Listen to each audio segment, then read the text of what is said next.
हरि बोला हरि हरि बोला हरि हरि बोला योगिनश्चैव पश्यन्तात्मानवस्थितं चक्रो प्राकृतात्मानो नैव पश्यन्ति चेतसः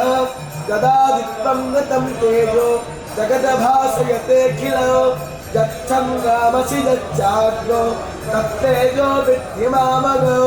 गामाविश्वच भूतानि धारयादहमोजसा उष्णामीचौषधी सर्वा सोमभूत्वा रसात्मकः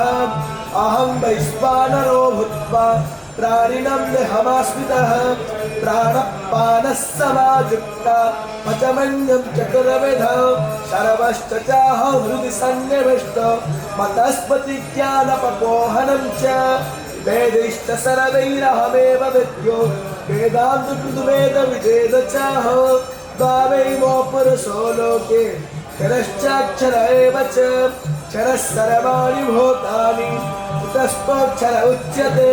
उत्तमा पुरुष